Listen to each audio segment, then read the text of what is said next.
Hello everyone, welcome to the next step classes. आज हम revision करने जा रहे हैं जो हमारे इकॉनमी है उसका चैप्टर नंबर 4। ठीक है, हमारे 10th एनसीईआरटी की जो इकॉनमी है उसका चैप्टर नंबर 4 हम रिवीजन करने जा रहे हैं, globalisation and the Indian economy. ठीक है, थोड़ा सा पढ़ते हुए चलते हैं, फिर मैं आगे एक्सप्लेन करते हुए चलूँगा, साथ ही साथ आप लोग यहाँ पे देखते हुए चलें।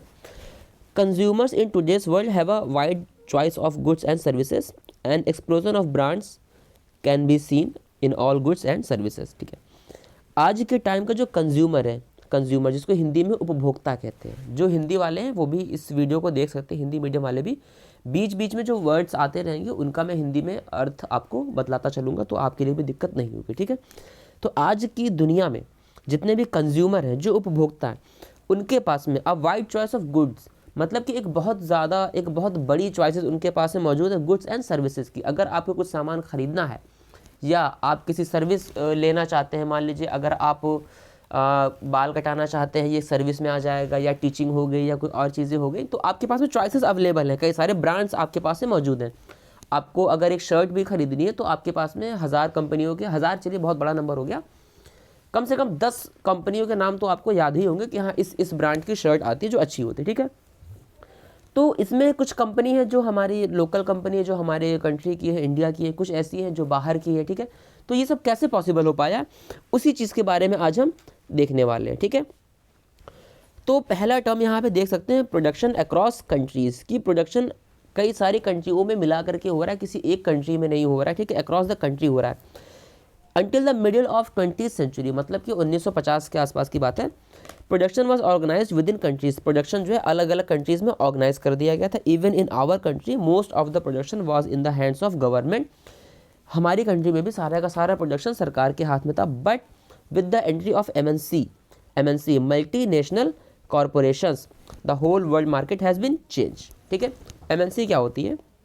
मल्टीनेशनल कॉरपोरेशन बोलते हैं, एक ऐसी कंपनी होती है जो कई सारे देशों में मिल करके अपना बिजनेस या जो भी मैन्युफैक्चरिंग होती है वो करती है, किसी एक कंट्री में सिमट करके नहीं रहती है। अभी जब थोड़ा सा हम आगे बढ़ेंगे तो एमएनसी के बारे में हम चीज़ों को देखते हुए चलेंगे। यहाँ पे कुछ एमएनसी के नाम दिए हुए। ठीक है, MNC is a company that owns or control production in more than one country. ठीक है, वो कंपनी जो एक या मतलब दो या दो से ज़्यादा कंट्रियों में अपना बिजनेस फैला करके रखती है, जैसे कि Pepsi, Samsung, Onida, Glaxo, Pond's, LG etcetera. ठीक है, आगे बढ़ते हैं, देखते हुए समझते हुए चलेंगे। एक मल्टीनेशनल कॉरपोरेशन के फीचर्स क्या क्या होते हैं, एक एमएनसी के क्या क्या फीचर्स होते हैं, क्या क्या फीचर्स होने चाहिए। पहला तो इंटरनेशनल ऑपरेशंस। ठीक है, activities of MNC are spread over many countries, their parent corporation is located in one country and subsidiaries are scattered in many countries in the world. ठीक है, देखिए अभी मैंने बताया कि एमएनसी जो है वो कई सारी कंट्रीज़ में फैली होती है।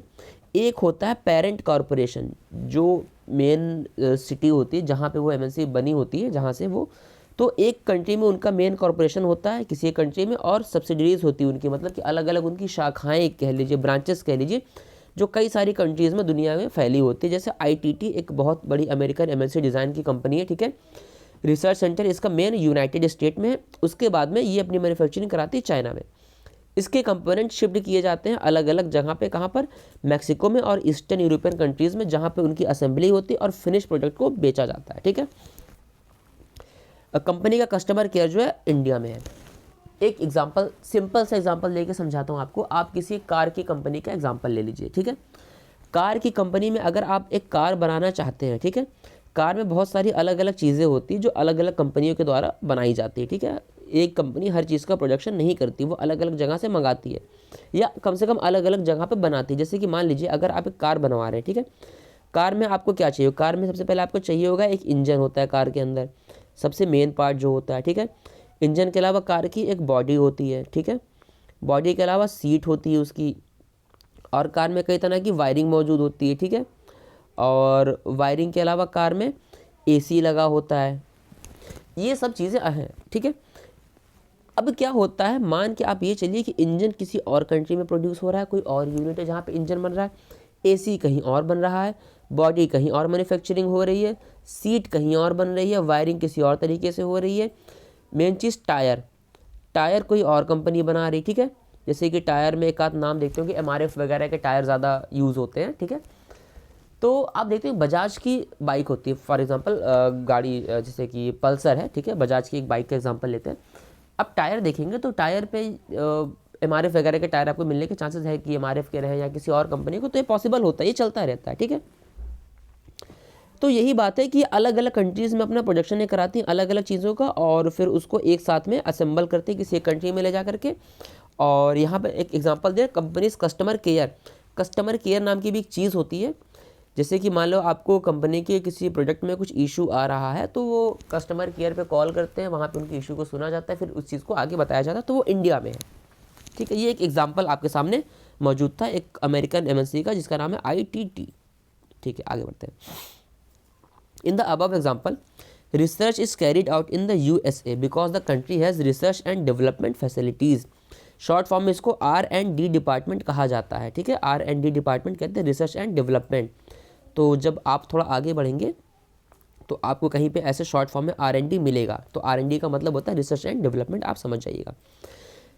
तो कंपनी का जो रिसर्च वाला सारा काम था वो USA में क्यों हो रहा है, इंडिया में रिसर्च क्यों नहीं हो रही, इंडिया में इसका कॉल सेंटर क्यों बनाया गया। मेन बात यह है कि USA में क्या है ना कि रिसर्च और डेवलपमेंट के मामले में USA काफ़ी रिच कंट्री है, ठीक है। USA काफ़ी रिच कंट्री, इसलिए वहाँ पर रिसर्च और डेवलपमेंट की बातें चल रही हैं, ठीक है। अच्छा, दूसरी बात, the goods are being manufactured in China. सामान चाइना में मैन्युफैक्चरिंग चाइना में क्यों हो रही है, बिकॉज चाइना में मैन्युफैक्चरिंग लोकेशन बहुत सस्ती है, और चाइना की जो पॉपुलेशन है, चाइना ने बहुत अच्छे से उसको यूटिलाइज़ करा एक मैन्युफैक्चरिंग हब के मामले में। आप इंडिया का कोई भी सामान उठा के देख लीजिए, आपको मेड इन चाइना उसके ऊपर दिखाई देगा, मोस्टली केसेस में ये होता है। Mexico and eastern European countries useful for their closeness to the market in the USA and Europe. तो मैक्सिको और ईस्टर्न यूरोपियन कंट्री जो है मार्केट के लिहाज से उनके काफ़ी नज़दीक है, और कंपनी का कस्टमर केयर बेंगलोर में है, इंडिया में, क्योंकि India provide cheap skilled engineer and worker. India में सस्ते लेवल पे आपको इंजीनियर और वर्कर मिल जाएंगे जो आपके लिए एज अ कस्टमर केयर के तौर पे वो काम करने को तैयार होते हैं, ठीक है। MNC अपना प्रोडक्शन कैसे बढ़ाती है, in general MNC setup production where it close to the market. MNC की कोशिश होती है प्रोडक्शन वहाँ किया जाए जो मार्केट के काफ़ी करीब हो, क्लोज टू द मार्केट, ठीक है, जहाँ पर स्किल्ड और अनस्किल्ड लेबर दोनों तरह के अवेलेबल हो, और वो भी लो कॉस्ट पर अवेलेबल हो। और दूसरी बात, जहाँ पे अदर फैक्टर्स की भी अवेलेबिलिटी बहुत अच्छे से हो, ठीक है। कंपनी के लिए आपको क्या, आपको देखिए मेन चीज़ें तो बता दी, पहला आपको ज़मीन सस्ती चाहिए, मार्केट पास होनी चाहिए, स्किल्ड और अनस्किल्ड लेबर दोनों आपको चीप रेट पर मिल जाए। अदर फैसिलिटी मान लीजिए आपके पास वाटर सप्लाई अच्छी होनी चाहिए, इलेक्ट्रिसिटी की सप्लाई होनी चाहिए, ट्रांसपोर्टेशन सही होना चाहिए, रॉ मटेरियल आपको सस्ते रेट पे मिल जाए जहाँ पर, ठीक है, इस तरह से। In addition MNC might look for government policies that look after their interest. MNC इस चीज़ का इंतजार करती है गवर्नमेंट कोई ऐसी पॉलिसी बनाए जो MNC के फ़ायदे की हो, बिकॉज गवर्नमेंट का भी तो कंट्रोल होता है ना कि क्या कैसे काम चलेगा यहाँ पर, ठीक है। सेकेंड है giant size. Most of the multinational companies are of giant size. जितनी भी MNC होती है वो सारी की सारी बहुत बड़े लेवल की होती है, कोई छोटी मोटी कंपनी नहीं होती है। अब खुद सोच के बताइए, क्या किसी छोटी मोटी कंपनी की इतनी पावर, उसके अंदर इतनी अथॉरिटी होगी, इतनी पावर होगी कि वो एक साथ कई सारे देशों में अपना बिजनेस चला सके, पॉसिबल ही नहीं है, ठीक है। तो उनके जो एसेट होते हैं, उनकी सेल होती है, प्रॉफिट होता है, ये सारे के सारे कई करोड़ में चलते हैं, बहुत बड़े लेवल पे होती है। फिर से वही एग्जांपल हमारे सामने आ रहा है, MNC की बात करें, ITT जो USA की है, 708 ब्रांचेज हैं इसकी 67 कंट्रीज़ में। आप सोच सकते हैं 67 कंट्रीज़। अगर आपसे पूछ लो कि कंट्रीज़ के नाम बताइए, शायद आप 15-20 से ज़्यादा कंट्रीज़ के नाम नहीं बता पाएंगे। यहाँ पे 67 कंट्रीज़ में इनका बिजनेस फैला हुआ है। ब्रांचेस कितनी, 708 ब्रांचेस, 708 ब्रांचेस है इनकी, ठीक है। In fact many of the top MNCs have wealth exceeding in entire budget of the government of developing countries. कई सारे जो MNC हैं वो गवर्नमेंट जो है ना उसका पूरा बजट जो होता है उससे भी ज़्यादा वेल्थ MNC के पास है। मतलब कि किसी कंट्री का एग्जांपल ले लीजिए, XYZ मान लीजिए, कोई कंट्री XYZ, तो उस XYZ कंट्री का जितना बजट होता है ना उससे ज़्यादा पैसा एक MNC के पास में होता है। एक एग्जांपल यहाँ पे, ठीक है। चलिए आगे बढ़ते हैं थोड़ा सा। MNC setup factories and offices for production, the money is spent to buy assets such as land, building, machines and other equipment is called investment. अब MNC को अगर किसी कंट्री में जा रही है, वहाँ पे उसको अपना एक सेटअप लगाना है, तो सेटअप के लिए उसको पहली बात तो फैक्ट्री बनानी होगी, ऑफिस बनाने होंगे, ठीक है, और कुछ एसेट्स खरीदने होंगे, जैसे कि ज़मीन खरीदनी पड़ेगी, बिल्डिंग, मशीन और भी बहुत सारी चीज़ें, ट्रांसपोर्टेशन के लिए उसे ट्रक वगैरह खरीदने पड़ेंगे। तो इन सब चीज़ों में जो पैसा खर्चा होता है उसी को इन्वेस्टमेंट कहते हैं, ठीक है। इन्वेस्टमेंट मेड बाय एमएनसी और one nation in another nation is called foreign investment. कभी कभी ऐसा भी होता है ना, देखिए एमएनसी मान लीजिए कि कोई बाहर की कंपनी, यूएसए की कोई कंपनी आती है और इंडिया में आके अपनी एक ब्रांच लगाती है और यहाँ पे इन्वेस्ट करती है, ठीक है। इन्वेस्ट करने का मतलब कि यहाँ पे आके वो ज़मीन खरीदती है, बिल्डिंग खरीद रही है या कुछ और सर्विसेज वो खरीद रही है, जो भी, तो उसको इन्वेस्टमेंट कहेंगे। कभी कभी ये काम कुछ कंट्रीज़ भी करती है हेल्प करने के लिए, दूसरी कंट्रीज़ की हेल्प करने के लिए कुछ कंट्रीज़ भी ये काम करती हैं, ठीक है। तो इसी को हम फॉरेन इन्वेस्टमेंट बोलते हैं या फॉरेन डायरेक्ट इन्वेस्टमेंट भी कहा जाता है, शॉर्ट फॉर्म में FDI कहते हैं। मैं यहाँ लिख के बताता हूँ, शॉर्ट फॉर्म में इसको बोलते हैं FDI, फॉरेन इन्वेस्टमेंट या फॉरेन डायरेक्ट इन्वेस्टमेंट इसको कहा जाता है। हमारे देश में कुछ साल पहले इस FDI को लेकर के काफ़ी चर्चा चल रही थी, ठीक है। कोई भी जो इन्वेस्टमेंट होता है, कोई भी कंपनी कुछ भी इन्वेस्ट अगर करती है, made with hope that these asset will earn profit, investment यही सोच के करती है कि बाद में ये चीज़ें हमको प्रॉफिट दिलाएंगी, बिना प्रॉफिट के कोई काम नहीं करता है, ठीक है। Next, joint production. At times MNC set up production jointly with some of the local companies of these countries. MNC किसी कंट्री में जाती है तो वहाँ की किसी लोकल कंपनी के साथ में जॉइंट होकर के वो काम करती है, जैसे कि Maruti Suzuki India limited is a joint venture. Maruti Suzuki जो है एक जॉइंट वेंचर है यहाँ पे, ठीक है। दो अलग अलग कंपनी, मारुति अलग है, सुजुकी अलग है, ठीक है। The benefit to the local company of such joint production is two fold. First, MNC can provide money for additional investment, like buying new machines for faster production. Second, MNCs might bring with them the latest technology for production. इसमें क्या होता है, जो local company है, मतलब जो मान लीजिए कि बाहर से कंपनी आई हमारे इंडिया में, आके उसने इन्वेस्ट करा, तो जो हमारे इंडिया की जो लोकल कंपनी थी उसका इसमें टू फोल्ड फ़ायदा होता है, टू फोल्ड प्रॉफिट होता है। टू फोल्ड का मतलब यहाँ से क्या हुआ, पहला, MNC उनको प्रोवाइड करती है पैसा एडिशनल इन्वेस्टमेंट करने के लिए। कंपनी अभी तक तो है, बट आगे जो उसको इन्वेस्ट करना है उसके लिए पैसा कहाँ से मिलेगा, जो MNC लाके उनको इन्वेस्टमेंट देगी, कि उनको नई मशीन खरीदनी है या प्रोडक्शन अपना बढ़ाना है कुछ, इसके लिए। दूसरा, MNC उनके लिए लेटेस्ट टेक्नोलॉजी लेकर के आती है प्रोडक्शन की, ठीक है। अगर बाहर से कोई कंपनी आ रही है, उसके पास में कुछ नई टेक्नोलॉजी होगी जिस तरीके से प्रोडक्शन हमारा बहुत ज़्यादा बढ़ जाएगा और जो लोकल कंपनी है उसको भी कुछ बढ़िया नया सीखने को मिलेगा। तो पहला तो हमने देखा जॉइंट वेंचर कि जॉइंट होकर के कैसे काम करते हैं। सेकंड है बाइंग लोकल कंपनी। MNC ये भी करती है कि छोटी कंपनी को खरीद लेती है पूरी तरह से, but the most common route for MNC investment is to buy up local companies and then to expand production. ये डायरेक्ट कहते हैं कि खरीद लेते हैं। MNC with huge wealth can quite easily do so. जिसके पास में बहुत ज़्यादा पैसा वो बहुत आसानी से ऐसा करते हैं और करते हैं। एग्जाम्पल के तौर पर कारगिल एक कंपनी है जिसका फूड बिजनेस था, ठीक है, उसका नाम कारगिल फूड्स था India, which processes refine and market a wide range of both indigenous and important edible oils, fat and blends to the food industry, ठीक है। तो ये यहाँ पे चल रही थी एक कंपनी, इसका नाम है कारगिल फूड, 1987 की बात है, ठीक है। बट एक अमेरिकन MNC आई थी जिसने आकर के छोटी छोटी स्मॉलर जो कंपनीज थी, इंडियन कंपनीज थी, परक फूड को खरीद लिया, ठीक। ये यूनिट जो है कारगिल नाव थी जो कारगिल फूड इंडिया के नाम से भी चल रही है। तो इसने जब परक फूड्स को खरीद लिया, परक food had built a large marketing network in various parts of India. इसका बहुत सारा इंडिया के पार्ट में एक नेटवर्क फैला हुआ था। ऑल्सो परक food has 4 oil refineries, 4 oil refineries इसके पास में थे, जिसका कंट्रोल जो है अब कारगिल के पास में चला गया। कारगिल ने आके परक को खरीद लिया। Kargil is now the largest producer of edible oil in India. India में जो खाने वाला तेल होता है, जो खाने में यूज़ होता है, इसका सबसे बड़ा प्रोड्यूसर अब कारगिल ही है। With the capacity to make 5 million pouches daily, daily 5 million pouch तेल ये बनाते हैं। In fact many of the top MNCs have wealth exceeding the entire budget of the developing country government. ठीक है, वही बात है जो पीछे भी आई थी कि ज़्यादातर MNC का जो टोटल वेल्थ होती है वो किसी कंपनी के बजट से, किसी कंट्री के बजट से भी ज़्यादा होती है, ठीक है। अच्छा, by ordering to small producer. अब कुछ MNC ये भी करती है, वो डायरेक्ट नहीं आती, वो उस कंट्री में जो छोटी कंपनियां होती हैं उनको क्या कहा जाए, हम एक वर्ड यूज़ कर सकते हैं, ठेके पे कह सकते हैं कि ठेके पे काम देती है। या कहा जाए प्रोजेक्ट असाइनमेंट उन्हें देती है, ठीक है। एमएनसी क्या करती है ना, कंट्रोल करती है प्रोडक्शन को।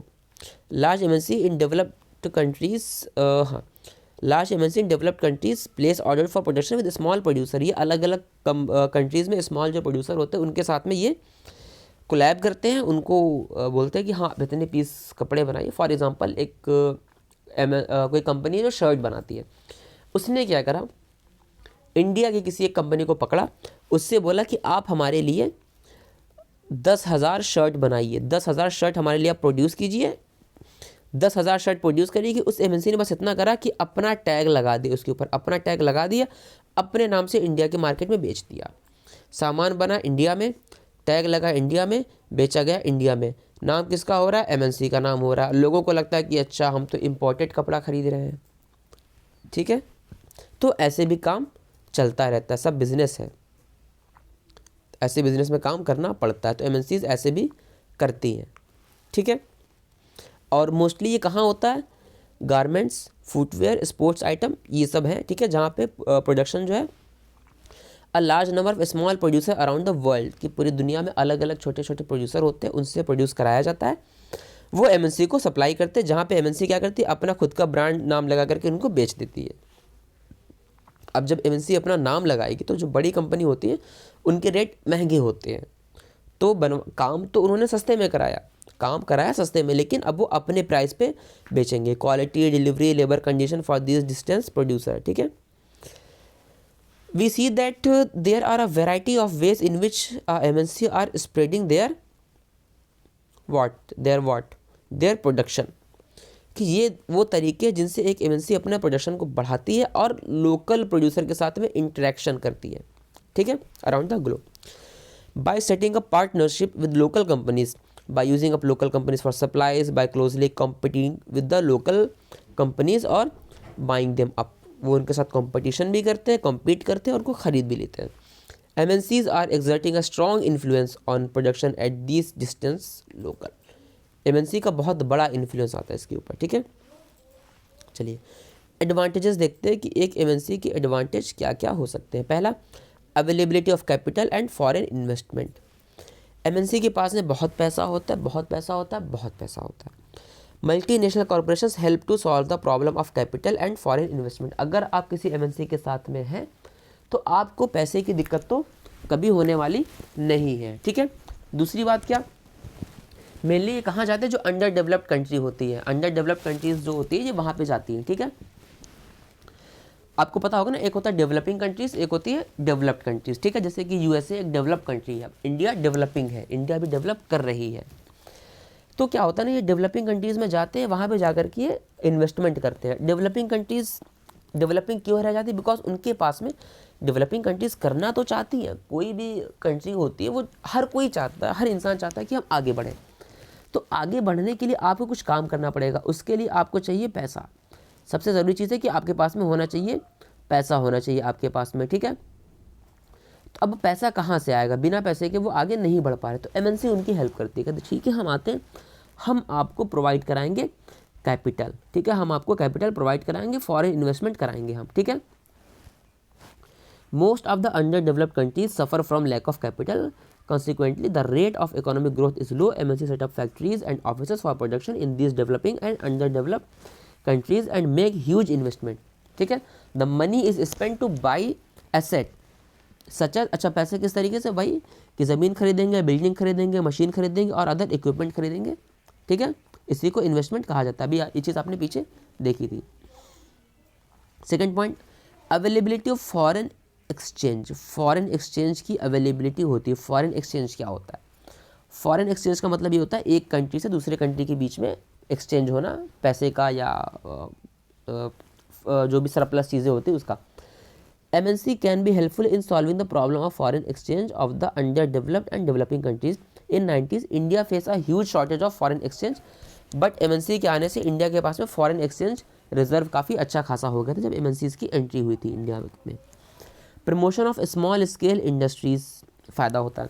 Most of the MNCs take help from small scale and local industries in manufacturing, ठीक है। मैन्युफैक्चरिंग में ही मोस्टली होता है कि MNC जो है छोटे लेवल की जो कंपनियां होती हैं जो इंडस्ट्री होती है उनकी वो हेल्प लेकर के चलते हैं वहाँ पे।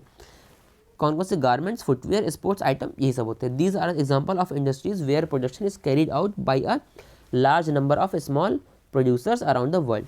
The products are supplied to the MNCs which then sell under their own brand name to the customer. ये वही पुरानी चीज़ें जो भी हमने जस्ट देखी थी कि छोटी कंपनियों को ये पकड़ते हैं, उनसे अपना प्रोडक्शन कराते हैं और उसके बाद में अपना ब्रांड, अपना टैग लगा के अपने नाम से बेच देते हैं। फॉरेन ट्रेड होता है, दो देशों के बीच में बिजनेस होता है। MNC help in the integration of the world market. MNC ही है जो वर्ल्ड मार्केट को इंटीग्रेट करती है। इंटीग्रेट का मतलब जोड़ करके रखती है, ठीक है। With the entry of MNC even the small countries have opened up there domestic market for the other countries. MNC की वजह से ये पॉसिबल हो पाता है कि बड़ी बड़ी जो कंट्रीज़ होती हैं वो इन कंट्रीज़ में इन्वेस्ट करती हैं। मान लीजिए कि बहुत छोटी सी कंट्री है, उसका नाम है X और बड़ी कंपनी है Y। X छोटी है, Y बड़ी कंपनी है, ठीक है। यहाँ मैं लिख देता हूँ थोड़ा आपको, इसको पहले जगह साफ़ की जाए, ठीक है। हाँ, मैंने क्या कहा, X है कोई छोटी कंपनी और Y है कोई बड़ी कंपनी। Y करेगी X के ऊपर इन्वेस्टमेंट, Y करेगी X के ऊपर इन्वेस्टमेंट, बट Y ये काम डायरेक्ट नहीं करेगी। Y ये काम डायरेक्ट नहीं करेगी। Y ये काम ऐसे करेगी, अपने वहाँ से किसी कंपनी को भेजेगी कि तुम जाओ X कंट्री में जाओ, तुम जा करके वहाँ पे अपना सेटअप लगाओ, तुमको जितने भी पैसे की नीड होगी, जितना भी तुमको मनी चाहिए होगा, वो सारा का सारा मनी तुमको हम प्रोवाइड कराएंगे। ये तरीका होता है फॉरेन इन्वेस्टमेंट का, ठीक है। तुम वहाँ पे जाओ और वहाँ जाके सारा सेटअप देखो, कोई दिक्कत आती है तो हमें बताना, फिर ऐसे काम चलता है, ठीक है। Foreign trade and integration of market, थोड़ा सा अब इस पर देखते हैं कि फॉरेन ट्रेड कैसे आया ट्रेंड में और मार्केट का इंटीग्रेशन कैसे हो, मार्केट कैसे जुड़ करके एक बनी। आज पूरी जो दुनिया है एक बहुत बड़ा बाज़ार बन चुकी है। आप यहाँ बैठे बैठे अपने प्रोडक्ट को दुनिया के किसी भी हिस्से में बेच सकते हैं ऑनलाइन। अब तो इंटरनेट का ज़माना आ गया, तो इससे exchange of goods and services between different countries is known as foreign trade. Foreign trade किसको कहते हैं? जब आप गुड्स मतलब सामान और सर्विस मतलब सर्विसेज का मतलब कि IT की सर्विस हो गई, या एक टीचर है जो कोई सामान बेच नहीं रहा है, सर्विस दे रहा है। क्या डॉक्टर कुछ सामान बेच रहा है? नहीं। बेचा क्या जा रहा है? दवाइयाँ बेची जा रही है, वो बेच रहा है मेडिकल स्टोर। एक बंदा जिसने B फार्मा करा है, बट जिसने MBBS करा है डॉक्टर, वो दवाइयाँ तो नहीं बेच रहा है ना, वो सर्विस बेच रहा है। तो exchange of goods and service between different countries is known as foreign trade, ठीक है। Main channel for connecting countries को कनेक्ट करने के लिए मेन चैनल क्या है? Since the time immemorial foreign trade has been the main channel connecting countries and the market, ठीक है। कि बहुत पहले से जो फॉरेन ट्रेड है यही एक कनेक्टिंग चैनल बना हुआ कंट्रीज़ को जोड़ने के लिए, फॉरेन ट्रेड के लिए, जो हमारे MNC का सेटअप है। Expansion of local market, to put it simply, foreign trade creates an opportunity for the producer to reach beyond the domestic markets. For example कि अपने खुद की जो मार्केट है, लोकल मार्केट मतलब कि इंडिया का सामान इंडिया में बिक रहा है, बट अब MNC के आ जाने से आपके पास मौका है कि आप दूसरी कंट्रीज़ में भी अपना सामान जा करके बेच सकते हैं। Producer can sell their produce not only in markets located with in the country but can also compete in the market located in other countries of the world. कि दुनिया के दूसरी कंट्रीज़ में भी जाकर के अपना सामान आप बेच सकते हो। Better choice for the buyers, buyers के सामने बहुत अच्छी चॉइसेस उनके सामने मौजूद है। आपको अगर एक बाइक खरीदनी हो तो आपके पास में 10-15 ऑप्शन सामने रहते हैं कि किस कंपनी की लूँ, हीरो की लूँ, बजाज की ले लूँ, होंडा की ले लूँ, या TVS ले लिया जाए। ये बहुत सारे ऑप्शन आपके पास में रहते हैं। तो आप जाओगे, आप कंपेयर करोगे कि अच्छा, आप यही ढूंढोगे ना कम से कम पैसे में ज़्यादा फीचर आपको कौन प्रोवाइड करा रहा है, ठीक है। अगर आप एक लैपटॉप खरीदने जा रहे हो फिर भी आप यही देखोगे कौन अच्छी डिज़ाइन दे रहा है और कम पैसे कौन ले रहा है, वारंटी किसकी अच्छी है, भरोसे के लायक कौन है। तो आपके पास में चॉइसेस हैं, तो ये बहुत अच्छी बात है। With expansion of trade the choice of goods in the market rises, choice बढ़ गई है। Consumers get more variety and quality goods at cheaper rates, कम से कम रेट पे अच्छे से अच्छा सामान उनको मिल जाएगा। Similarly for the buyers, import of goods produce in another country is one way of expanding the choice of goods beyond what is domestically produce. उनके पास में ये चॉइस भी है कि अगर मान लीजिए कोई एक पर्टिकुलर चीज़ है जो हमारे देश में मिलती है, उसके अलावा हम कुछ और भी चाहते हैं जो हमारे देश में नहीं मिलता, तो हमें कब मिल पाएगा? जब मार्केट खुल जाएगी तभी हमें मिल पाएगा, चॉइस हमारी बढ़ पाएगी, ठीक है। With the opening of trade goods travel from one market to another, हाँ ठीक है, ट्रैवल भी बढ़ता है। Choice of goods in the market rises. ठीक है, आगे बढ़ते हैं, इसमें तो कुछ खास था नहीं, वही बातें घुमा घुमा के लिख दी गई 2 बार। इम्पैक्ट ऑन प्राइस, प्राइस के ऊपर भी इम्पैक्ट कैसे आता है? With the expansion of market the prices of similar goods in the 2 markets tend to become equal. कि 2 अलग अलग मार्केट हैं तो ना चाहते हुए भी उनको अपनी प्राइसेस इक्वल करनी पड़ती हैं। अगर कोई एक इंसान, मान लीजिए कोई एक इंसान जो है किसी एक जगह पर सामान बेच रहा है कुछ दूसरे रेट पे, तो दूसरी जगह जाएगा दूसरे रेट पे उसको नहीं बेच सकता ना, सेम रेट पे आपको बेचना पड़ेगा, वरना फिर ये है ना कि वहाँ तो इस रेट में बिक रहा है, वहाँ दूसरे रेट में आप बेच रहे हो। ठीक है, आप लोग ज़रा 1 मिनट दीजिएगा, मैं पानी पी लेता हूँ थोड़ा सा।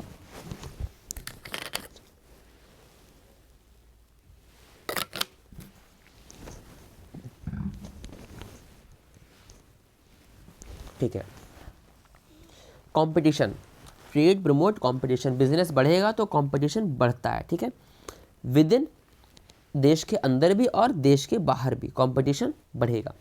Producer of different countries now closely compete against each other even though they are separated by 1000 of mile. 2 बड़े प्रोड्यूसर हैं जो एक दूसरे से हज़ारों किलोमीटर की दूरी पर बैठे हो, फिर भी उनके बीच में कंपटीशन लगा हुआ है।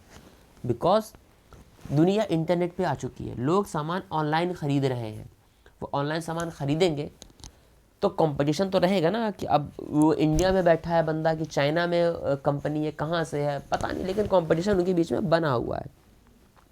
Trade and globalisation, trade is the most important component of globalisation. Trade मतलब बिजनेस, व्यापार, एक सामान खरीदना दूसरा सामान बेचना। Trade has played a very important role in stimulating the process of globalisation. Globalisation बढ़ा है ट्रेड की वजह से। ठीक है, अभी थोड़ा आगे बढ़ेंगे तो ट्रेड के बारे में बहुत अच्छे से हम देखते हुए चलेंगे। Availability of modern techniques and management, modern technology and managerial services are made available to the local companies or to the host country. Host मतलब हिंदी में बोलते हैं मेज़बान, कि अगर कोई कंपनी इंडिया में आकर के अपना इन्वेस्टमेंट कर रहे हैं तो इंडिया हो जाएगी होस्ट कंट्री। ठीक है, तो जो होस्ट कंट्री होती है उसको मॉडर्न टेक्नोलॉजी मिल जाएगी। हम मान लीजिए हमारे पास वो टेक्नोलॉजी नहीं है जो इस वक्त अमेरिका में यूज़ हो रही है, बट अमेरिका की कोई कंपनी अगर इंडिया में आती है तो अपने साथ में वो टेक्नोलॉजी लेकर के आएगी, तो हमें भी उस टेक्नोलॉजी के बारे में पता चलेगा और हमें उनके सिस्टम पता चलेगा, किस तरीके से एक कंपनी को मैनेज किया जाएगा इतने बड़े लेवल पे। As a result the productivity of the local enterprises increases and the resources are optimally used. इससे ये फ़ायदा होगा कि प्रोडक्टिविटी हमारी बढ़ेगी जो लोकल कंपनी, और ऑप्टिमम तरीके से, कि हम कम से कम खर्चे में ज़्यादा से ज़्यादा प्रोडक्शन कर पाएंगे। अच्छा, हर चीज़ के फ़ायदे भी होते हैं और नुकसान भी होते हैं। तो एमएनसी के फ़ायदे हमने देखे, अब कुछ नुकसान देख रहे हैं, नुकसान क्या होता है। ठीक है, डिसएडवांटेजेस देखेंगे हम एमएनसीज़ के क्या क्या होते हैं। पहला क्या, harmful for host country, host country के लिए हमेशा अच्छा हो ऐसा नहीं होता, ये हार्मफुल भी होती है।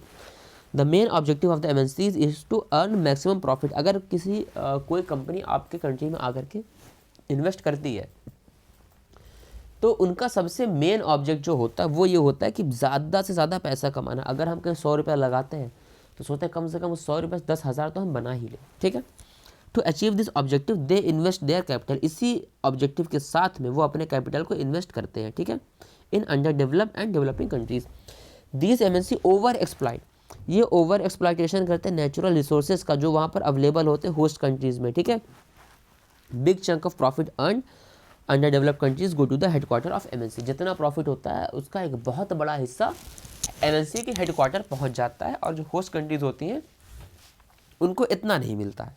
फ़ायदा होता है बट इतना नहीं होता जितना वो खुद कर सकते थे। Harmful for the local producer, उस कंट्री में जो लोकल प्रोड्यूसर होते हैं उनके लिए भी दिक्कत की बात होती है। एक छोटा सा एग्जांपल लेते हैं पहले यहाँ पर।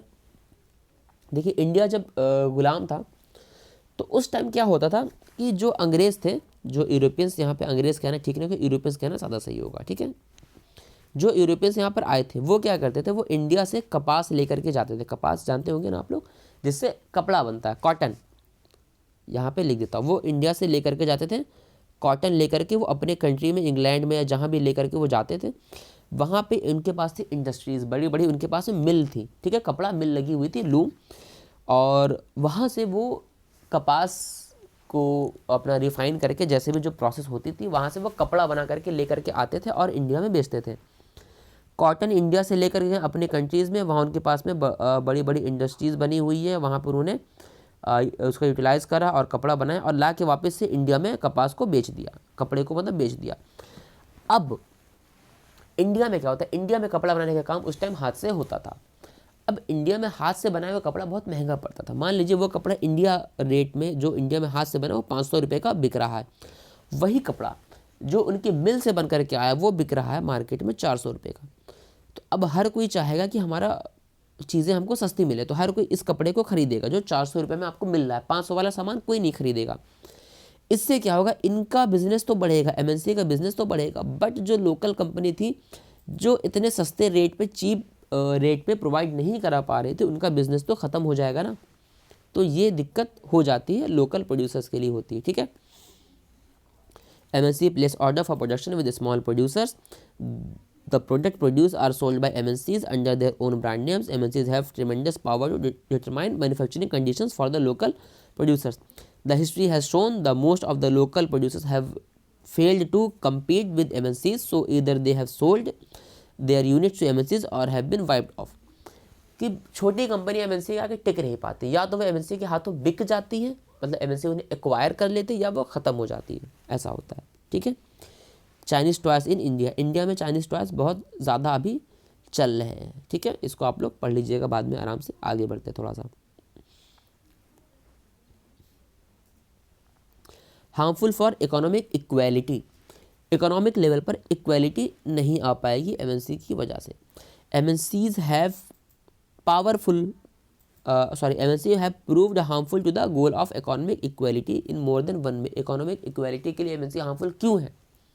पहला, regional inequality has further aggravated because of them. उनकी वजह से क्षेत्रीय, regional मतलब क्षेत्रीय लेवल पे जो है inequality बढ़ जाती है। MNCs are interested in setting up industries in particular region and hence those region develop very rapidly and other region remain undeveloped. मान लीजिए MNC आती है और कंट्री के किसी एक हिस्से में अपना प्लांट लगाती है, तो अब एमएनसी जहाँ पर प्लांट लगाएगी वो एरिया तो ग्रो कर जाएगा, वो एरिया बहुत तेज़ी के साथ में ग्रो करेगा, बट उसी के साथ साथ उसी कंट्री का जो दूसरा एरिया वो उस तेज़ी के साथ में ग्रो नहीं कर पाएगा। तो इससे क्या होगा, उनके बीच में इनइक्वालिटी आ जाएगी, इन दो रीजन्स के बीच में इनइक्वालिटी आ जाएगी। MNCs पे more salaries and perks to their employees than other employers. ठीक है, MNC अपने खुद के एम्प्लॉयज़ को ज़्यादा सैलरी देती है, बाकी एम्प्लॉयज़ को, बाकी कंपनी के जो एम्प्लॉयज़ होते हैं उनको इतनी सैलरी नहीं मिल पाती। This widens the gap between the income of the labourers giving rise to the economic inequality. इसकी वजह से ये होता है कि इकोनॉमिक इक्वालिटी के बीच में जो है इनइक्वालिटी आ जाती है। हार्मफुल फॉर द फ्रीडम, आज़ादी के लिए भी ये चीज़ खतरा है। कैसे? MNCs ऑल्सो प्रूव डिटरमेंटल, थोड़ा सा जगह खाली करता हूँ। MNCs has also prove detrimental to the economic and political freedom of the host countries. जो होस्ट कंट्रीज़ होती है वहाँ की जो पॉलिटी होती है, वहाँ की जो इकॉनमी होती है, उसको वो खुद कंट्रोल करने की कोशिश करती है, अपने हाथों में लेने की कोशिश करती है। These dabble in politics of the country. MNCs were at the back of armed insurgents of many host countries. कहीं कहीं पे उनको हथियारों का भी साथ मिलता है होस्ट कंट्रीज़ में। These corporation make all efforts to bring to power in, कहाँ से स्टार्ट है, हाँ यहाँ से, bring to power in the host countries as a political party that is favourably incline to them. MNC क्या करती है ना, इनके पास में थोड़ा हथियार वगैरह भी होते हैं, तो ये उस पॉलिटिकल पार्टी को ढूंढ करके फेवर करती है जो इन MNCs को फेवर करेगी। मतलब उन्हें ऐसा लगता है कि ये कोई XYZ पॉलिटिकल पार्टी है, अगर ये पार्टी पावर में आती है तो ये हमारा फेवर करेगी, तो MNC उस पार्टी को सपोर्ट करती है और कोशिश करती है कि रूल कैसे कर सकती है वो पार्टी, उसको रूलिंग में लाने की बहुत कोशिश करती है वो। ठीक है, अब टर्म आता है यहाँ पर ग्लोबलाइजेशन। ग्लोबलाइजेशन क्या होता है? As already studied the MNCs have helped in the integration of production and markets across countries. This has been termed as globalisation. MNC जैसे हेल्प करती है अलग अलग कंट्रीज़ की मार्केट के इंटीग्रेशन की हेल्प करती है, इसी टर्म को कुल मिला जुला के कहा जाता है ग्लोबलाइजेशन होता है। ठीक है, globalisation allows free flow of trade, capital and human resource across border. Globalisation क्या इंश्योर करता है?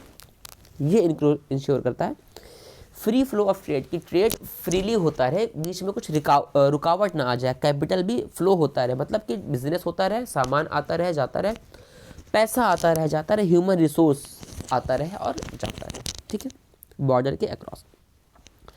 Factors responsible for globalisation, globalisation के लिए क्या क्या फैक्टर रिस्पॉन्सिबल है उसको देखते हैं। Though there are many factor responsible for globalisation, ये technology and improvement in means of transport and communication in the, दो चार बड़े बड़े फैक्टर क्या है। पहला टेक्नोलॉजी, टेक्नोलॉजी में बहुत इम्प्रूवमेंट हुआ है, बहुत बूम आया है टेक्नोलॉजी में, तो टेक्नोलॉजी एक बहुत बड़ा फैक्टर है। दूसरा ट्रांसपोर्ट एंड कम्युनिकेशन, इंडिया में बैठा हुआ इंसान आज के समय पर अमेरिका में जब चाहे तब वो फ़ोन करके बात कर सकता है और जब चाहे फ़्लाइट पकड़ा कुछ घंटों में पहुंच जाएगा। तो इनसे भी एक बहुत अच्छा रास्ता खुला है कि दूसरी कंट्रीज़ में आप जा करके अपना बिजनेस सेटअप कर सकते हैं, आप तुरंत कम्युनिकेट कर पा रहे हैं, आप अपनी बातों को पहुंचा सकते हैं, आप उड़ करके फ्लाई करके जा सकते हैं, आप ट्रांसपोर्टेशन अच्छा है आपके पास में, तो ये इफ़ेक्ट है। कुछ इफ़ेक्ट और क्या, पहला देखते हैं, rapid improvement in technology, just a minute, rapid improvement in technology has been one of the major factor that has stimulated the globalization process, ठीक है। टेक्नोलॉजी में जो रैपिड इम्प्रूवमेंट आया ये बहुत बड़ा फैक्टर है कि ग्लोबलाइजेशन किस तरह से स्टिमुलेट हुआ, आगे बढ़ा। For example in the last 50 years world have witnessed a major improvement in transportation technology, पिछले 50 सालों में ट्रांसपोर्टेशन के मामले में पूरी दुनिया देख रही कितने बड़े लेवल पे इम्प्रूवमेंट हुए हैं। इसकी वजह से सामान का आना और जाना पूरी दुनिया में बहुत शॉर्ट पीरियड ऑफ टाइम पे हो जाता है, बहुत ही लोअर कॉस्ट पर हो जाता है, ये एक फैक्टर है। इसलिए जब कम पैसे में आप सामान को भेज सकते हैं तो इसलिए भी ग्लोबलाइजेशन बढ़ा। Development in telecommunication, computer, internet has given a big boost to the process of globalisation. बिना कंप्यूटर बिना इंटरनेट के तो ग्लोबलाइजेशन पॉसिबल हो ही नहीं सकता है। यही वो चीज़ें जो कनेक्ट करके रखती है। Because of the modern facilities, it is very easy to access information instantly and to communicate from remote areas. Remote areas में communicate करना बहुत आसान हो गया इस सिर्फ और सिर्फ इस नई टेक्नोलॉजी की वजह से, ठीक है। इंटरनेट की तो खैर बात ही अलग है। Through the internet one can communicate across the world at negligible cost, free में। आपको पता होगा, पहले बताते हुए चलता हूँ। पहले क्या था ना कि कॉल करने के लिए 2-3 अलग अलग प्लान्स होते थे, ठीक है। एक होता था लोकल, एक होता था, यहाँ पे लिखते हुए चलता हूँ, एक होता था लोकल, ठीक है, एक होता था एसटीडी और एक होता था आईएसटी। फुल फॉर्म के चक्कर मत पड़िएगा, बस बता रहा हूँ, समझ लीजिए, ठीक है। पहले क्या था, पीसीओ हुआ करते थे, पब्लिक कॉलिंग बूथ होते थे, वहाँ पे आप जा करके पैसे पे करके आप बात कर सकते। पहले ऐसे मोबाइल फ़ोन तो होता ही नहीं था, जेब में रखे हैं घूम रहे हैं। लोग अपने साथ एक छोटी सी डायरी रखते थे, उसमें लोगों के नंबर हुआ करते थे, वो किसी पीसीओ में गए, उन्हें पैसे पे करा, फ़ोन करा, बात करी। तो लोकल का मतलब कि विद इन अ स्टेट, अगर आप किसी स्टेट के अंदर या फ़ोन कर रहे हैं, अगर मान लीजिए आप मुंबई महाराष्ट्र में रहते हैं और महाराष्ट्र के किसी दूसरे हिस्से में आप किसी दूसरे पर्सन को कॉल कर रहे हैं, ठीक है, तो आपको जो है पैसे थोड़े कम पे करने पड़ते थे, ठीक है। बट अगर मान लीजिए आप महाराष्ट्र में रह रहे हैं और महाराष्ट्र से आप गुजरात के किसी शख्स को कॉल कर रहे हैं, तो उसके लिए आपको ज़्यादा पैसे पे करने पड़ते थे। उसको कहते थे एसटीडी, मतलब विद इन अ कंट्री, की आप एक कंट्री के अंदर बात कर रहे हैं लोगों से, ठीक है, विद इन अ कंट्री अगर आप बात कर रहे हैं तो ये होगा। आईएसडी का मतलब होता है इंटरनेशनल कॉल, अगर आपको करनी है, आप इंडिया में हैं और इंडिया से आप बाहर किसी दूसरी कंट्री में कॉल कर रहे हैं, तो आईएसडी के चार्जेस बहुत ज़्यादा लगते थे, ठीक है। इंटरनेट जब से आ गया है तब से नेग्लिजिबल, फ्री ऑफ कॉस्ट आप बात कर सकते हैं। व्हाट्सएप के थ्रू आप किसी दूसरी कंट्री में कॉल कर सकते हैं, आप गूगल मीट पे मीटिंग कर सकते हैं, जूम पे मीटिंग कर सकते हैं, बात कर सकते हैं, बस आपका जो इंटरनेट होगा वो खर्च होगा, ठीक है। अच्छा, use of IT in globalisation, IT information and technology का क्या यूज़ है ग्लोबलाइजेशन में, इसको देखते हैं थोड़ा सा, ठीक है। Help in communication across the world at negligible cost, वही बात है जो भी हमने आपको एग्जाम्पल के तौर पर बताई थी कि पूरे कंट्री में आप कहीं भी किसी से भी बात कर सकते हैं नेग्लिजिबल कॉस्ट पर, आपके पैसे बहुत नहीं लगने वाले। Transfer of data and other information, data आप तुरंत भेज सकते हैं, इन्फॉर्मेशन भेज सकते हैं, कंपनी में कितना प्रोडक्शन हुआ है, कितनी सेल हुई है, किस चीज़ की ज़रूरत है, आप तुरंत उसको कर सकते हैं। ट्रांसफ़र ऑफ मनी, आप पैसे भेज सकते हैं, बैठे बैठे आप नेट बैंकिंग का यूज़ करके पैसे भेज सकते हैं अक्रॉस द कंट्री। मार्केट को जोड़ सकते हैं, setup the customer care centre, आप कस्टमर केयर सेंटर लगा सकते हैं, ठीक है, ठीक है। ये बात हुई ग्लोबलाइजेशन की। अब टर्म आता है लिबरलाइजेशन, ठीक है। लिबरलाइजेशन का मतलब ये होता है कि अब देखिए दिक्कत ये होती है ना कि हमने बताया कि इंडिया में क्या दिक्कत हुई थी कि इंडिया में बाहर के लोग जो आए थे वो यहाँ से कॉटन खरीद के ले जाते थे और अपने मिल से बना करके कॉटन लेकर के आते थे, बेचते थे। तो अब लोग उनका बनाया हुआ कपड़ा ज़्यादा खरीदते थे, तो लोकल लोगों का नुकसान हो रहा था। तो लोकल लोगों का नुकसान ना होने पाए, इसके लिए गवर्नमेंट ने कुछ चीज़ें ऐसी बनाई कि बाहर से आप लाके अपना सामान बेच नहीं पाओगे, अगर बेचोगे तो बहुत ज़्यादा आपको टैक्स पे करना पड़ेगा हमको, ठीक है। तो उतना टैक्स देने के बाद में लगभग सारे कपड़े सेम रेट के हो जाते थे, ठीक है। मतलब एक तरह से बैरियर लगा दिया था अपने लोकल बिजनेस को बढ़ाने के लिए, ठीक है। तो उन्हीं बैरियर्स को जब ख़त्म किया गया, इस तरह के कई सारे बैरियर्स थे, उस बैरियर्स को जब ख़त्म किया गया तो उसी को लिबरलाइजेशन का नाम दिया गया। To understand the concept of liberalisation, let us once again discuss the imports of Chinese toys in India. India में जो है सस्ते लेवल पर चाइनीज़ टॉयज़ बहुत ज़्यादा मार्केट में आ रहे थे एक टाइम पर।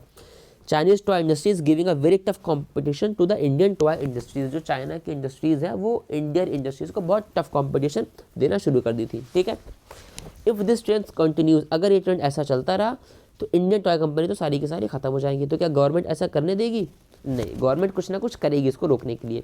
तो गवर्नमेंट क्या करेगी? टैक्स लगा देगी। इम्पोर्ट करना मतलब बाहर से ख़रीद के लाना, गवर्नमेंट लगा देगी टैक्स। इसी तरह के जो भी टैक्सेस या जो भी दिक्कतें होती है उसको बोलते हैं ट्रेड बैरियर कहा जाता है, ठीक है।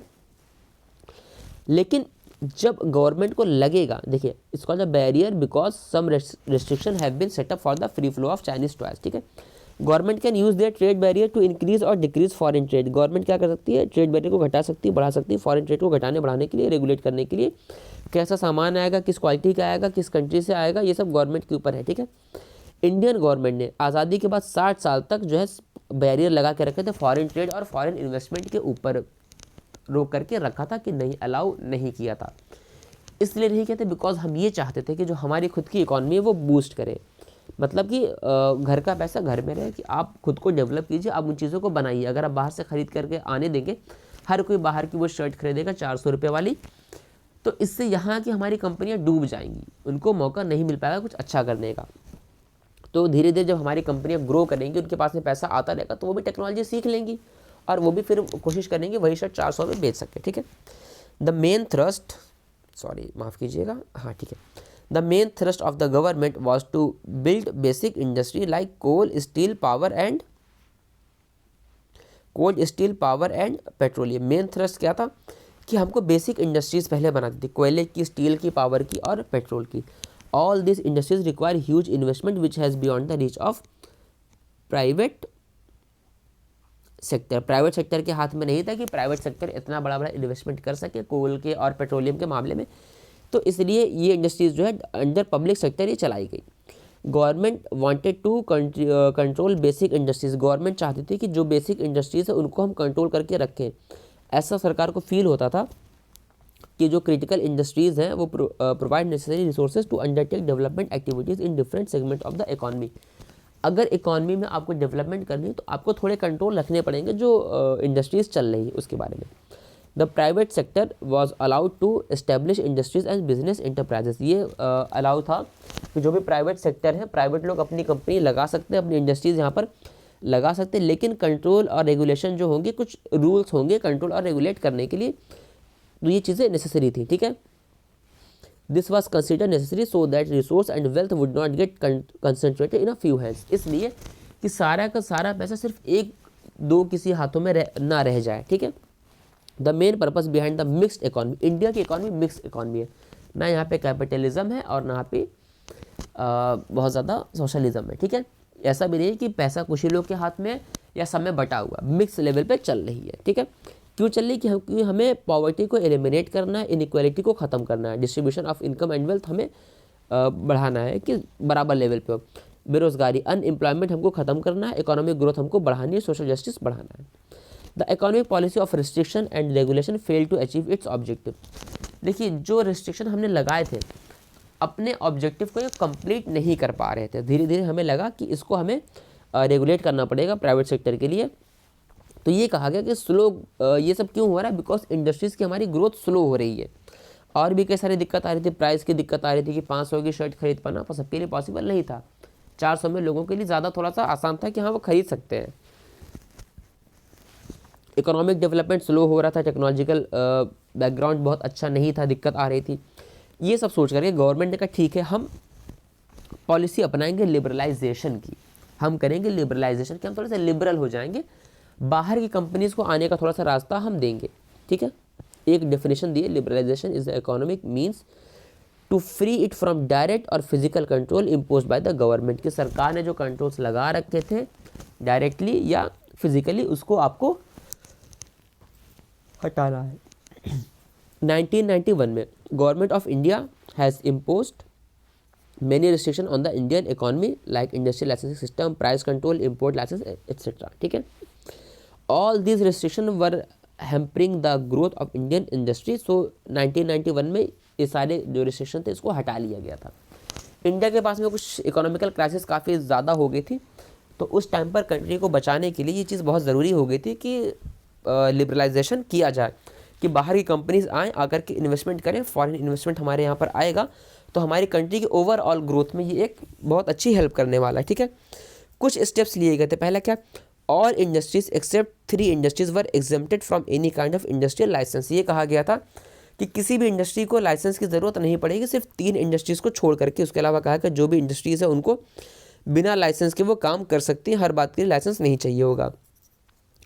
Under the policy of liberalisation industries are free to expand and produce according to the need of the market, कि इंडस्ट्रीज़ को जैसा लगता है कि मार्केट में क्या नीड है, कि क्या बनाना है, कितना बनाना है, आपको शर्ट बनानी है कि पैंट बनानी है और कितनी बनानी है, आपको 2000 बनानी है कि 5000 बनानी है, ये डिपेंड करता है, टोटली इंडस्ट्रीज़ के ऊपर डिपेंड करता है। गवर्नमेंट ये आपको नहीं बताएगी, ठीक है। इंडस्ट्रीज़ अपनी मर्जी से बिजनेस अपना कर सकती है। Now producers are free to import the machinery and raw material from abroad. Producer को इजाज़त है कि वो इंपोर्ट कर सकते हैं, ख़रीद के ला सकते हैं मशीनरी और रॉ मटेरियल अब्रॉड, मतलब विदेशों से वो सामान खरीद करके लेकर के आ सकते हैं। Now the industry is also free to import modern technology from other countries. आप टेक्नोलॉजी भी लेकर के आ सकते हो अदर कंट्रीज से। ये सारी चीज़ें लिबरलाइजेशन के बाद में अलाउड थी, आप कर सकते हो। एक टर्म है प्राइवेटाइजेशन। प्राइवेटाइजेशन क्या होता है? Privatisation was another component of the liberalisation. Liberalisation का एक कंपोनेंट होता है। Privatisation means allowing the private sector to set up industries which were earlier reserve for the public sector, कि वो कंपनी जो गवर्नमेंट ने पहले पब्लिक सेक्टर बना रखी थी उनको आप प्राइवेट सेक्टर के तौर पे आप वहाँ पे इंडस्ट्री अपनी लगा सकते हो। इसके लिए भी कुछ स्टेप्स लिए गए। पहला क्या, the number of industries reserve for public sector has been reduce from 17 to 3। पहले सिर्फ 17 ऐसी इंडस्ट्रीज़ थी जो पब्लिक सेक्टर की कही गई थी, बाद में उनको हटा करके 3 कर दिया गया, सिर्फ 3। मतलब कि बची हुई जो 14 थी वो उनको प्राइवेट सेक्टर में आप डाल दिया गया कि प्राइवेट इंडस्ट्रीज़ अपनी आप लगा सकते हैं। Now private sector can enter into core industries like iron and steel. अभी तक जो आयरन स्टील वगैरह का था ये सारा का सारा सरकार के हाथ में था, पब्लिक सेक्टर के नाम से चल रहा था, ठीक है, जिनको PSUs कहते हैं, पब्लिक सेक्टर यूनिट। अब इसमें प्राइवेट कंपनीज भी इंटर कर गई हैं, ठीक है। क्या क्या, आयरन और स्टील के मामले में electricity production, transportation, communication, ship building वगैरह, ये सब et cetera. The process of disinvestment has been initiated by the government in respect of those public sector industries which have been running in loss. Government ने क्या करा कि वो PSUs जो loss में चल रहे थे वहाँ पे डिसइन्वेस्टमेंट की, अब हम वहाँ पे और ज़्यादा इन्वेस्टमेंट नहीं करने वाले, सरकार ने ये पॉलिसी अपनाई। The private sector has been free from many restriction such as, private sector को भी फ्री कर दिया रिस्ट्रिक्शन से। कौन कौन से रिस्ट्रिक्शन? लाइसेंस और परमिशन, ठीक है। रेगुलेशन ऑफ प्राइस, कि आपको किसी तरह के लाइसेंस की ज़रूरत नहीं है, आपको रॉ मटेरियल इंपोर्ट करने के लिए हर बार परमिशन नहीं लेनी पड़ेगी, आप प्राइस अपने हिसाब से रख सकते हैं, कोई रेगुलेट नहीं करेगा कि आप कितने में बेचेंगे। और क्या, रिस्ट्रिक्शन ऑन इन्वेस्टमेंट की, आप इन्वेस्टमेंट पर भी कोई रिस्ट्रिक्शन नहीं है। अगर कोई आपकी कंपनी में इन्वेस्ट करना चाह रहा है तो बड़े आराम से कर सकता है, हम उसको कुछ नहीं कहेंगे, ठीक है। अच्छा, world trade organisation, short form में इसको कहते हैं WTO। It is an organisation which deals with the rules of trade among the nations. ये एक इंटरनेशनल ऑर्गेनाइजेशन है जो कंट्रीज़ के बीच में ट्रेड के क्या रूल होंगे ये उसके बारे में बात करती है। It may also be known as multilateral trading system, इसका एक नाम और है मल्टीलेटरल ट्रेडिंग सिस्टम।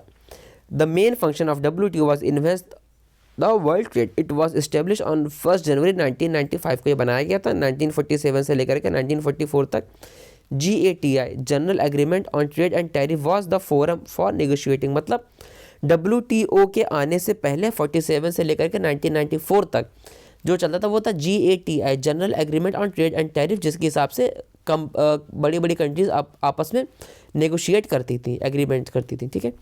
1995 में वही जो GATI था इसी को अपडेट करके WTO बना दिया गया। इसका एम क्या है? The major aim of WTO is to conduct the international trade among countries of the world. हाँ ठीक है, कि कंट्रीज जितनी भी है वर्ल्ड में उनके बीच में इंटरनेशनल लेवल पर ट्रेड होना चाहिए और ओपन हो, यूनिफॉर्म हो और नॉन डिस्क्रिमिनेशनरी हो।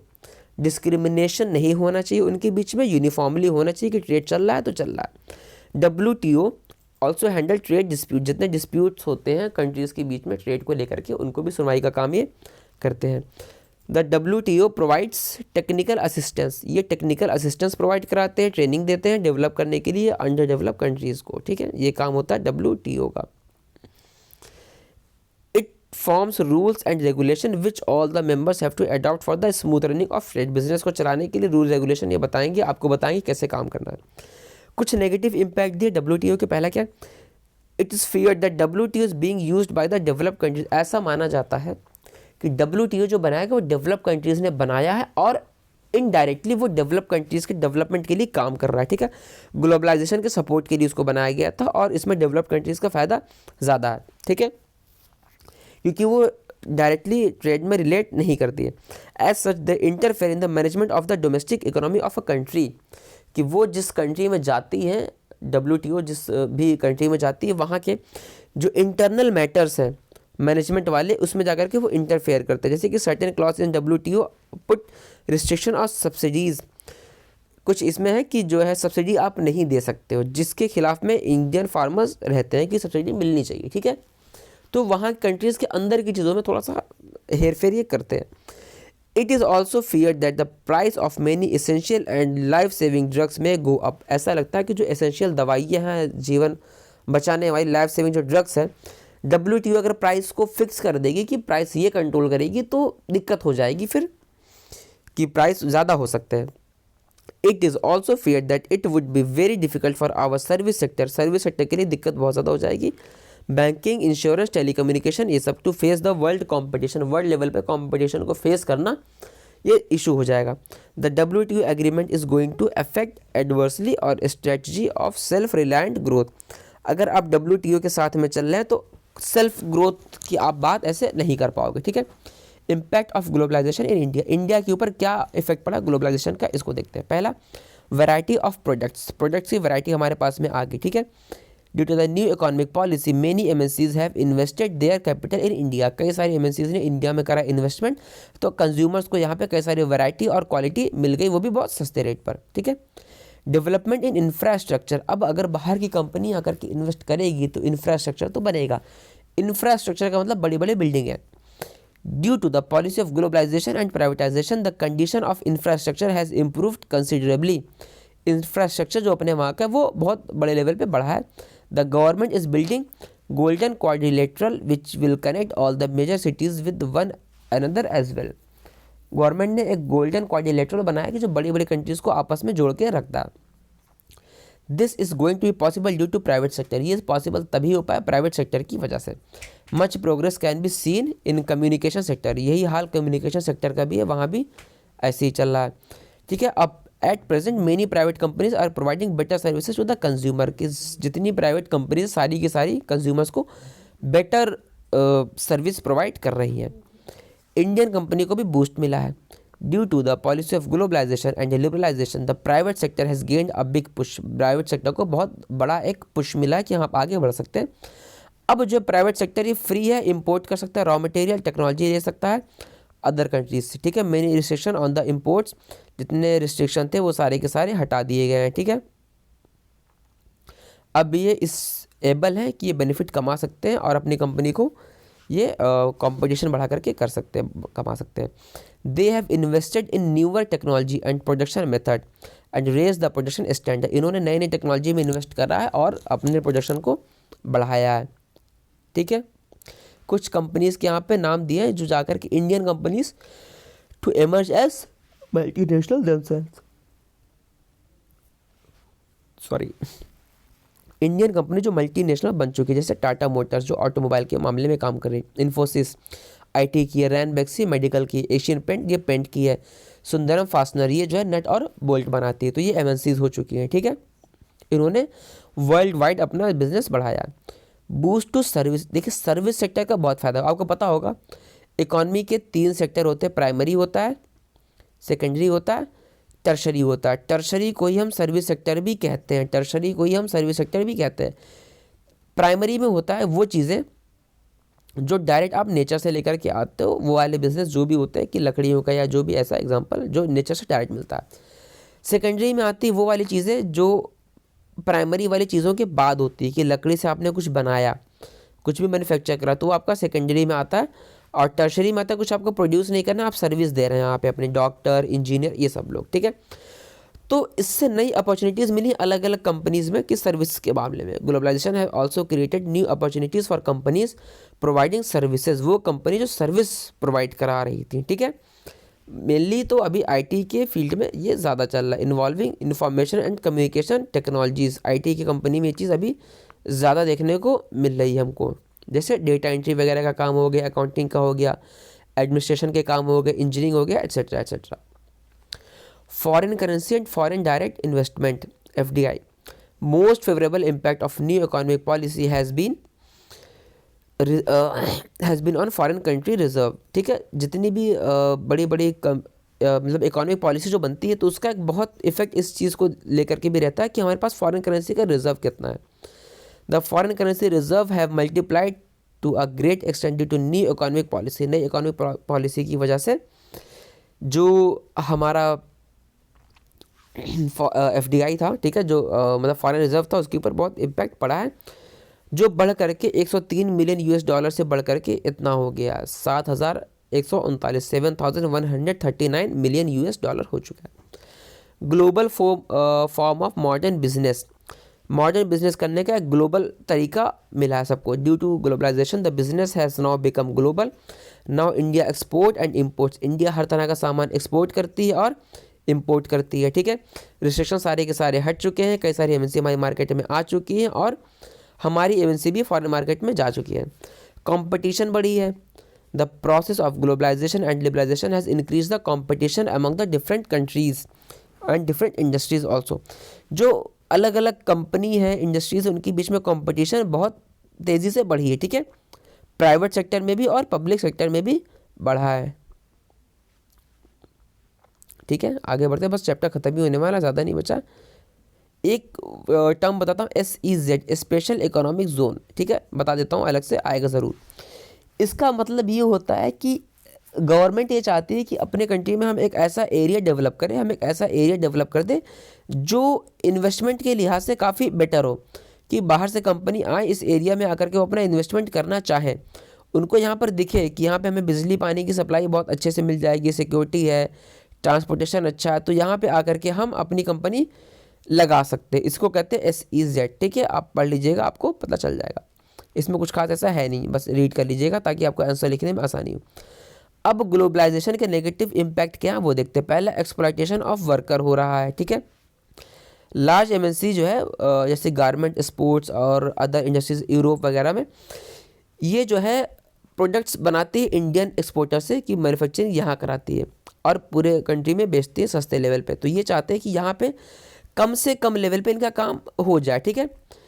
Indian sports and other exporters in the exporting factories try had to cut their own cost. वो चाहते हैं कि हमारा खर्चा कम से कम लगे, ठीक है। रॉ मटेरियल तो काट नहीं सकते हैं, ठीक है, तो क्या काट सकते हैं, लेबर कॉस्ट ये काट सकते हैं। ये कोशिश करते हैं कि कम से कम रेट पे हमको ज़्यादा काम करने वाले लेबर मिल जाए, ठीक है, ताकि इनका पैसा कम लगे। और वर्कर्स को ज़बरदस्ती जिद की जाती है कि लॉन्ग आवर्स की, बहुत ज़्यादा लंबे समय तक काम कराते हैं, नाइट शिफ्ट कराई जाती है उनसे, और रेगुलर बेसिस पे पीक सीज़न रखा जाता है कि हाँ बहुत ज़रूरत है और काम करो, खूब करो, खूब करो, खूब करो। While this competition among the exporters has allowed the MNC to make large profit. अब कंपटीशन होगा तो हर कोई चाहेगा कि हम सस्ता सामान बेचें और ज़्यादा से ज़्यादा प्रॉफिट कमाएं। सस्ता आप कब बेच पाओगे, जब आपकी मैन्युफैक्चरिंग कम लगेगी। सामान में आप पैसा बचा नहीं सकते हो, आप लेबर कॉस्ट में पैसा अपना बचा सकते हो, ठीक है। ये और क्या, लेस इंपॉर्टेंस टू एग्रीकल्चर। हमारी जो इंडियन इकॉनमी वो agriculture based economy, but globalisation की वजह से अदर चीज़ों के ऊपर इम्पैक्ट काफ़ी मतलब हम ज़्यादा बढ़ रहे हैं आगे, तो एग्रीकल्चर के ऊपर जो है कोई ध्यान ही नहीं देता, इग्नोर कर दिया लोगों ने, ठीक है, एग्रीकल्चर को। Failure of poverty alleviation, poverty को ख़त्म नहीं कर पा रहे। Globalisation has failed to solve the problem of poverty which is a major economic problem of India. India की सबसे बड़ी इकोनॉमिक प्रॉब्लम अभी भी यही कि हमारे देश में गरीबी है। गरीबी हमारे देश में बहुत फैली हुई है। 2014-15 में भी हमारी पॉपुलेशन का 22% हिस्सा, 22% लोग गरीबी रेखा से नीचे आते हैं। ठीक है, बहुत बड़ा गैप है। ग्लोबलाइजेशन ने जो है गैप बढ़ाया है, जो अमीर और गरीब के बीच में एक गैप बना हुआ था पहले से। Problem for small scale industries, जो छोटे लेवल की इंडस्ट्रीज है उनके लिए भी इशू आता है। ठीक है, सीधी बात में कहा जाए तो वो उनको खा जाती है। Batteries, capacitor, plastic toy, tyres, dairy products, vegetable oil are some example of industries where all the small manufacturers have been hit hard due to competition. बड़ी बड़ी मशीनों को कंपटीशन देना इतना आसान काम नहीं होता, तो कई सारी यूनिट जो है बंद हो चुकी है और उनके वर्कर हो चुके हैं jobless. The small industries in India employ the largest number of workers. 20 million workers जो है इसी स्मॉल इंडस्ट्रीज में काम करते हैं। सिर्फ इतने बंदे और कहाँ काम करते हैं? एग्रीकल्चर में। Competition and uncertain employment, competition बहुत ज़्यादा है और एम्प्लॉयमेंट की कोई सर्टेनिटी नहीं है। कंपटीशन बढ़ेगा तो एम्प्लॉयज़ जो है प्रेफर टू एम्प्लॉय वर्कर्स, सब चाहेंगे कि सारा का सारा काम जो है बहुत फ्लेक्सिबल तरीके से हो सके। ठीक है, इसका मतलब ये है कि जॉब सिक्योरिटी नहीं है यहाँ पर। The struggle for a fair globalisation है। ग्लोबलाइजेशन तो अच्छी चीज़ है, बट ये फेयर तरीके से कैसे हो सकता है?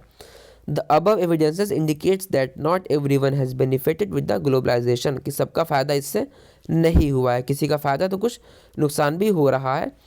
Skill and wealth have made the best use of new opportunities, आपको नई नई अपॉर्चुनिटी बनानी, उसको यूज़ करना है तो आपके पास में स्किल होनी चाहिए और पैसा भी होना चाहिए। दूसरी तरफ there are many who have not share the benefits, so now there is a need of fair globalisation, की ऐसे और भी लोग हैं जहाँ बेनिफिट बराबर लेवल का नहीं हो पा रहा है, इसलिए ज़रूरत है ग्लोबलाइजेशन हो बट फेयर लेवल पे हो।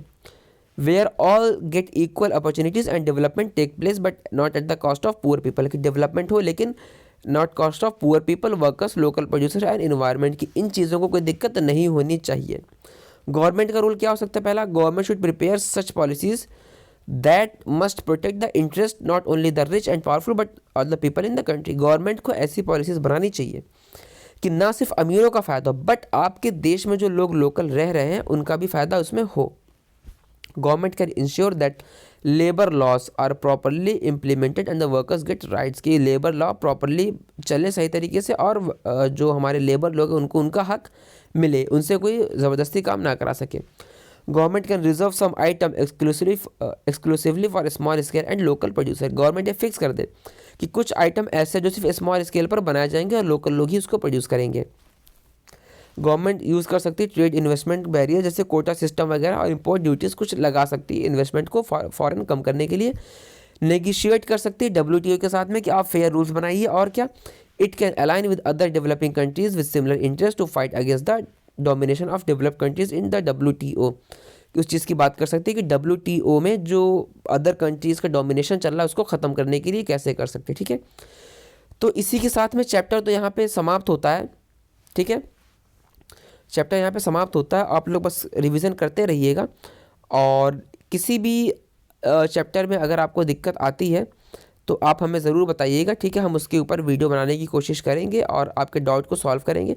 अगर इस वीडियो में भी कुछ डाउट आपको होता है तो आप कमेंट सेक्शन में हमें बता सकते हैं, आपको रिप्लाई दे दिया जाएगा। ठीक है, ओके। और एग्ज़ाम के लिए ज़्यादा दिन बचे नहीं, डेट आने ही वाली होगी, CBSE बोर्ड की तो आ भी चुकी है, तो आप लोग अच्छे तरीके से लग जाइए। हिस्ट्री के और ज्योग्राफी के कुछ मैंने रिकॉर्डेड वीडियोस मैंने पहले ही डाल रखे हैं, आप प्लेलिस्ट में जाकर के उसको देख सकते हैं, वहाँ से रिवीजन कर सकते हैं। एक बार में पूरे चैप्टर का रिवीजन मैंने करा रखा है। ठीक है, तो देखिए और ज़्यादा से ज़्यादा फ़ायदा उठाइए। Okay, so thank you everyone, thank you so much.